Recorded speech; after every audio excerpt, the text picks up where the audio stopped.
చెప్పారు మీ మేనిఫెస్టోలో, మీ మాటల్లో చెప్పారు. ఈరోజు మాట తప్పి ఈరోజు రైతుల్ని మోసం చేసుకుంటూ మరి మీరు రైతులకి ఇంత చేస్తున్నా అంత చేస్తున్నా అని చెప్పి ఈరోజు మాటల్లో ఊదగొట్టడం అంటే ఇక రైతుల బాధలు మీకు ఎక్కట్లేదని మీరు మీ ప్రభుత్వానికి పట్టవని మరొకసారి స్పష్టమవుతుందని తెలియజేస్తున్నాను. ఇక ఎలా అంటే మనం చూసినట్టయితే ఒకటే ఉదాహరణ, ఒకటే ఇది గుర్తొస్తూ ఉంది.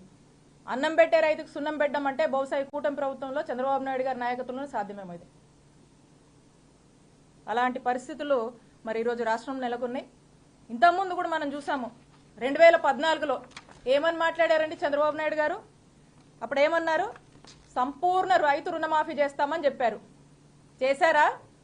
ఏదో ఎన్నికల మూమెంట్లో మళ్ళా 2019 ఎన్నికలకు వెళ్తున్నాం కాబట్టి ఏదో అరాకొర ఏదో మమ అనిపించుకోవడానికి హడావిడిగా ఏదో ఆ టైంలో ఎన్నికల మూమెంట్లో ఏదో ఇచ్చేశారు తప్పితే ఏ రోజున కూడా రైతుల పట్ల కానీ రైతులకు మంచి చేయాలనేటువంటి చిత్తశుద్ధి కానీ చంద్రబాబు నాయుడు గారికి లేదు, వస్తుందని కూడా మేము భావించట్లేదు. ఎందుకంటే వ్యవసాయం దండగా అటువంటి మహానుభావుడు మాటలు ఇంకా రాష్ట్రంలో ఉన్నటువంటి ప్రజలు రైతులు ఎవరు కూడా మర్చిపోలేదండి. మీరు రైతుల్ని ఆదుకుంటాను, రైతులకు నేను భరోసాగా ఉంటాను, నేను భరోసా తీసుకుంటాను రైతులను అని చెప్పి మీరు మాట్లాడుతూ ఉంటే మీ మాటలు కూడా ఎవ్వరు రాష్ట్రంలో నమ్మే పరిస్థితులు లేరని చెప్పి మరొకసారి తెలియజేసుకుంటా ఉన్నాము. అందుకే ఇక్కడ ఎవరిని చూసినా ఏ రంగంలో వారిని చూసినా కూడా అందరినీ వరుసగా చంద్రబాబు నాయుడు గారు ఈ కూటమి ప్రభుత్వం వచ్చాక మోసం చేస్తూనే వస్తున్నారు. విద్యార్థులకు కోతలే, రైతులకు కోతలే, మహిళలకు కూడా ఏం చెప్పారు? మహిళలకు కూడా కోతలే. ఎందుకంటే ఆడబిడ్డలకు ఏమైనా బ్యాంకులో బంగారం ఉంటే ఏమన్నాడైనా అంతా కూడా విడిపించి మీ ఇంటికి తెచ్చిస్తామని చెప్పారు. ఏమున్నాయి?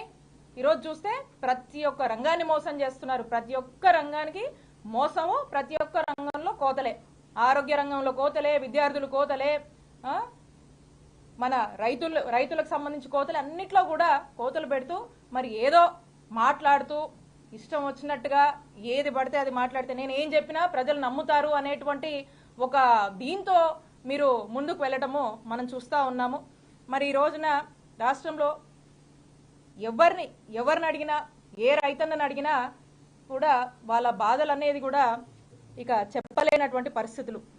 పొగాకుకు ధర లేదు, మామిడి రైతులకు ధర లేదు, అలాగే ఆక్వా రైతుకు ధర లేదు, శనగలకు ధర లేదు, మొక్కజొన్న పంటకు ధర లేదు. ఇలా ఏ పంటలు తీసుకున్నా కూడా దేనికి కూడా ధర లేదు. మరి రైతులందరూ కూడా రోడ్డెక్కుతున్నారు.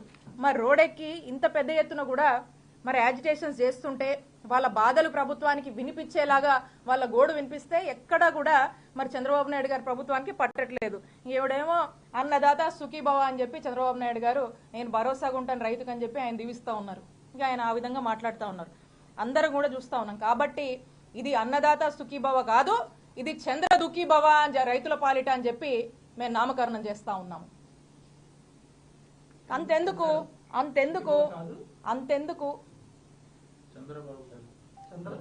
అన్నదాత సుఖీభవ కాదు, ఇది చంద్ర దుఃఖీభవ అని మేము నామకరణం చేస్తున్నాం.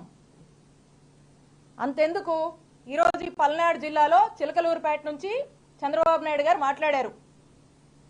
ఇదే జిల్లాలో ఇదే నియోజకవర్గంలో నాదెండ్లలో 2 రైతులు ఆత్మహత్య చేసుకున్నారు. మరి ఇంతసేపు ఉన్నారు కదా, మరి ఆ రైతులను ఎందుకు పరామర్శించలేదు? వాళ్ళ కుటుంబాలను ఎందుకు పరామర్శించలేదు? వాళ్ళ గోడు వినిపించలేదా చంద్రబాబు నాయుడు గారికి? వినుకొండలో ఒక వ్యక్తి రైతు ఆత్మహత్య చేసుకున్నాడు ఈ జిల్లాలోనే, మరి వారి గురించి ప్రస్తావించలేదు.